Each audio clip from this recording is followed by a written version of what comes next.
Vulnerability, okay, is where it's at. If you're in a relationship with another human being, the best thing you can do is to be vulnerable. Another word for vulnerability is honesty. I love you with my heart, with my soul, with every fiber of my entire being. How are you feeling right now, beautiful soul? So today we're going to discuss vulnerability. We're going to discuss relationships and how energy can be drained in a relationship when human beings aren't honest with each other. We're going to discuss wholeness and why wholeness is mission critical when you enter a relationship in the first place. You see, when human beings come into this world, they're born into this worldly environment and they start to grow up. They're conditioned from a very early age.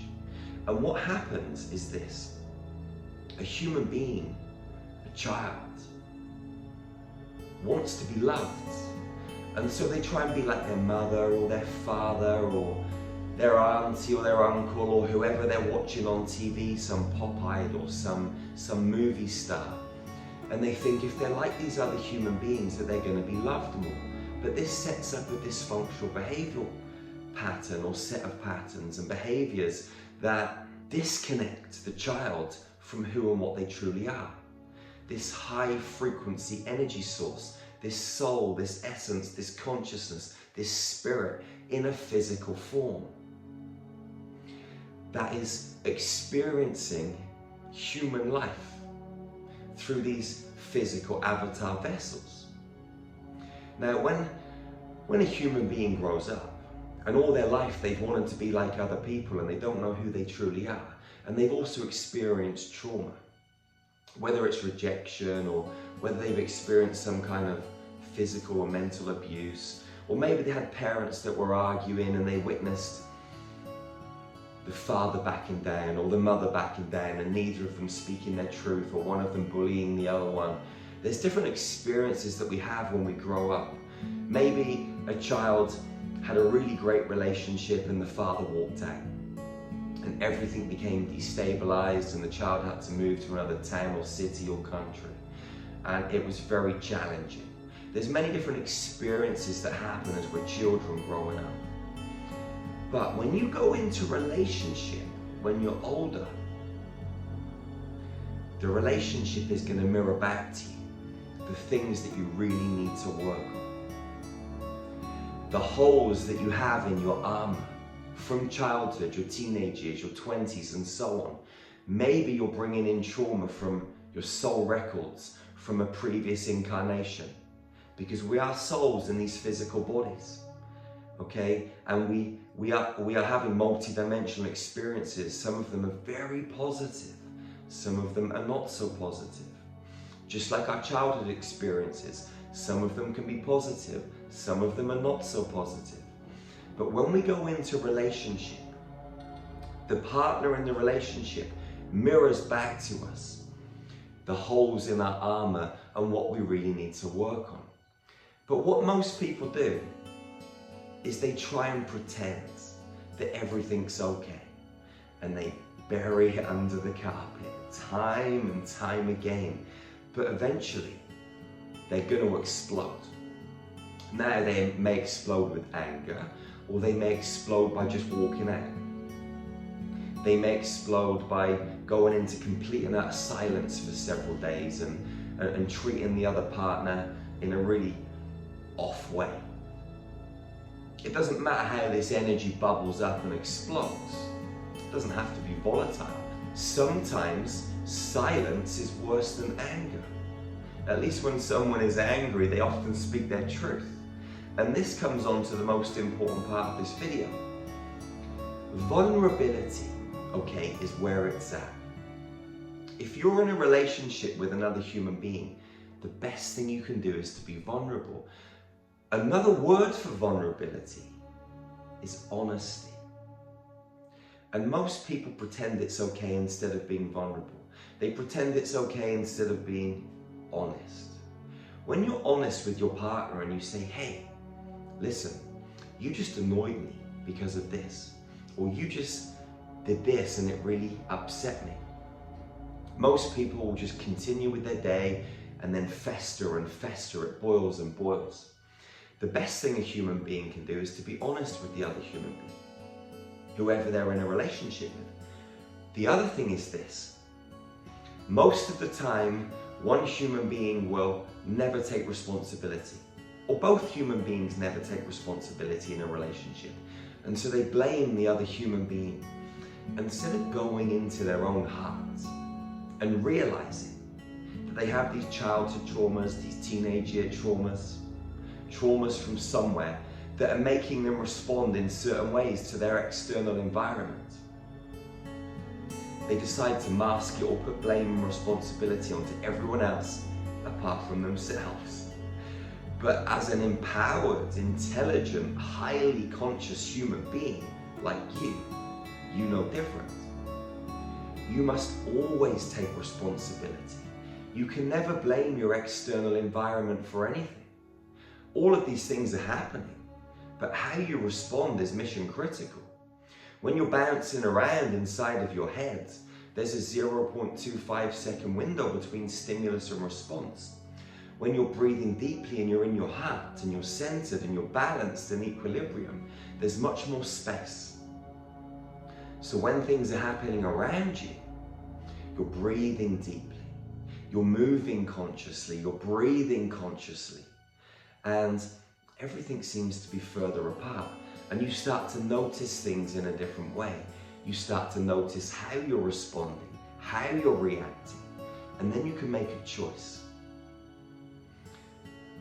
You can make that choice to say, I'm going to breathe and move through this.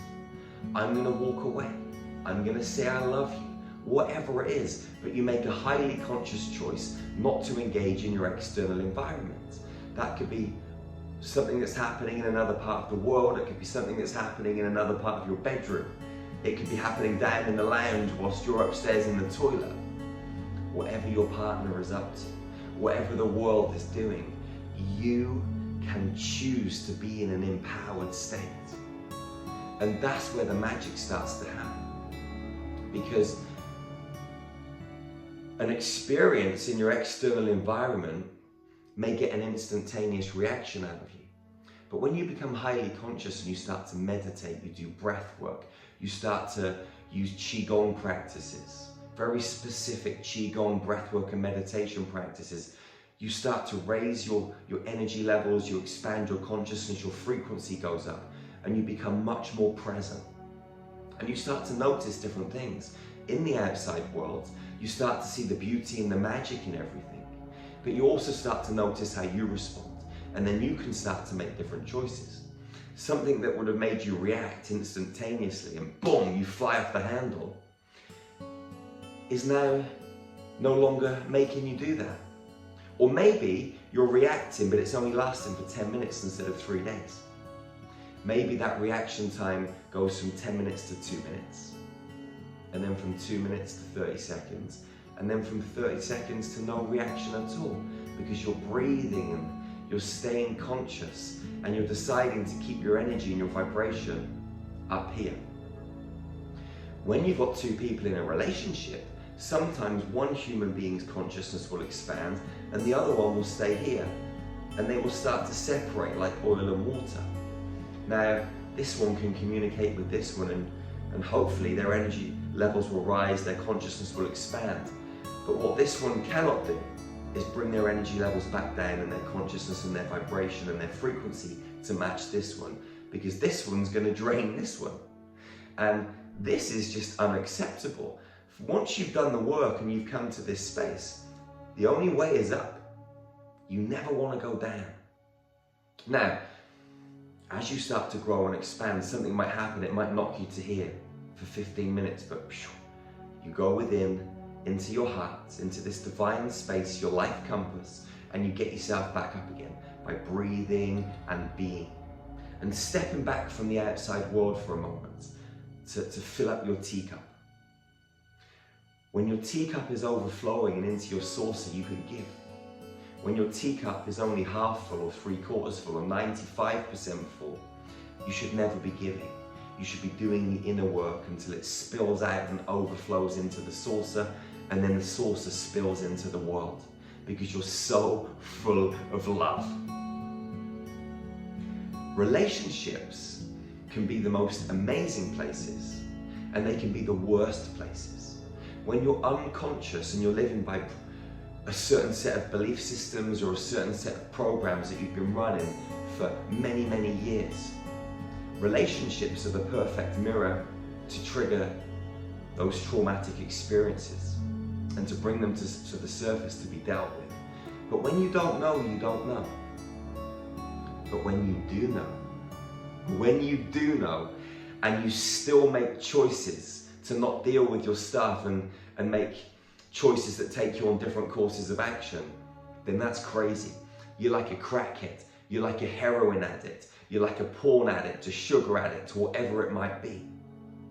If you know you've got a problem, if you know you've got an issue, and you still choose to engage with it, that's a crazy addiction. And that takes a lot of work. It takes dedication, day in, day out, to overcome it. You have to meditate, you have to do your breath work, you've got to eat clean, you've got to be doing your qigong, you've got to be doing the things that bring you into the present moment and keep your brain chemicals stable. Exercise is another great one. When I'm out running, I'm in that present moment and energy's flooding into me. Ideas from the universe are downloading into me 24/7, 365 when I'm running. When I'm in the gym, when I'm hitting the punch bag. Everybody's got their own way of becoming present and venting and moving that energy through. You've got to find yours. But what I do know is this. We train people to be superhumans.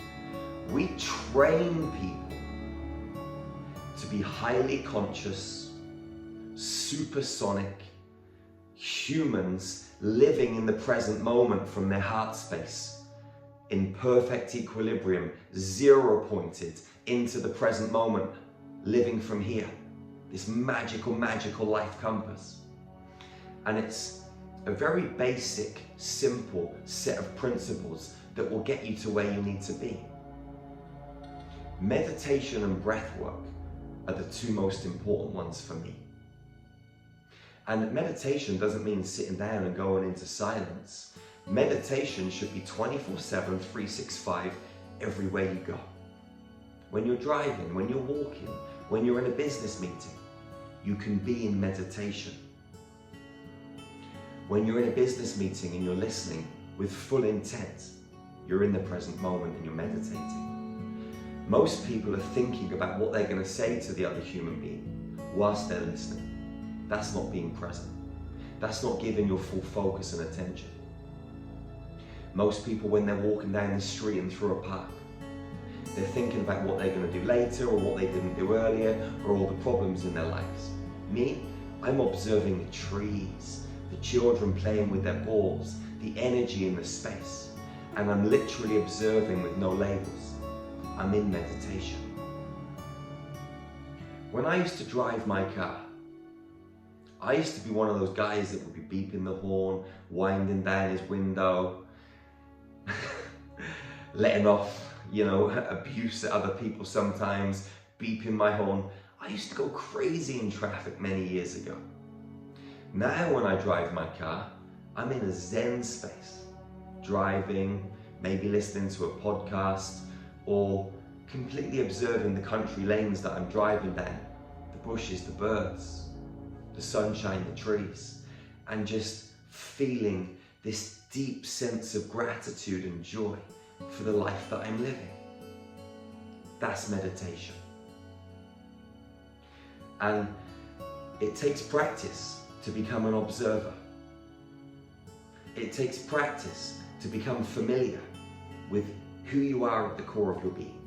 It takes practice to notice what you notice when you're in a present state of awareness, instead of being the emotions, instead of being the thoughts, getting so embroiled in them that you don't know the difference between you as a soul, as a consciousness, and the thoughts and the emotions that are in your body.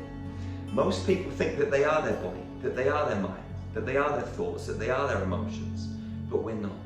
We're something inside this physical body that is separate from this physical vessel.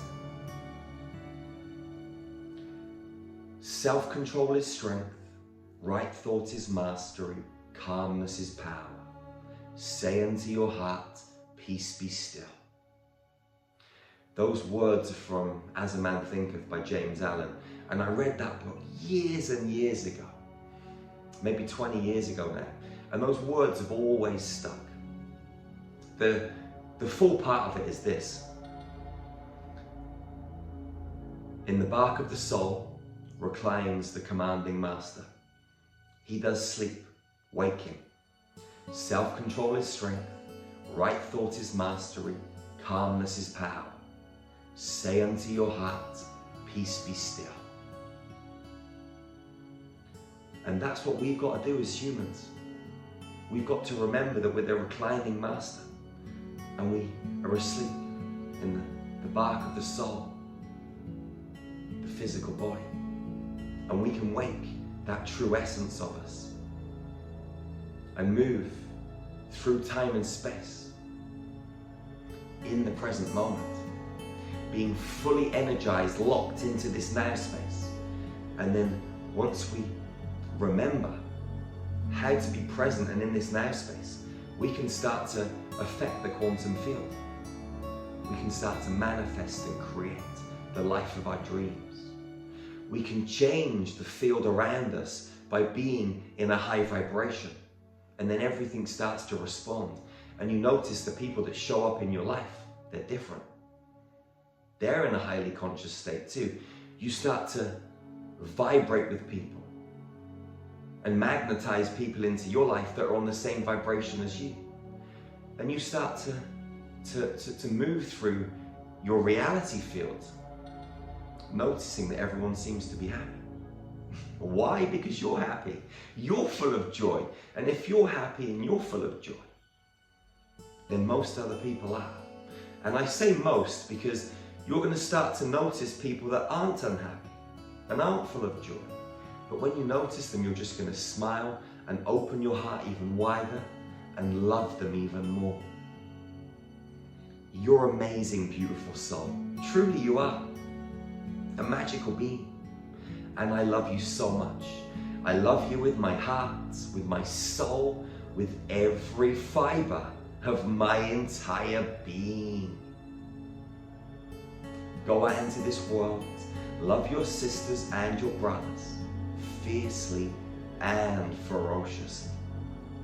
Hug them tightly and never be the first to let go. And if you're interested in finding out more about what we do, then visit starmagichealing.com. We have some of the best ascension tools on the planet for elevating your vibration, raising your levels of consciousness, and becoming a more empowered human. You can get access to our free 7-day meditation trial right now. I'll see you on the inside. One love, one heart, one human family. Peace out, beautiful soul.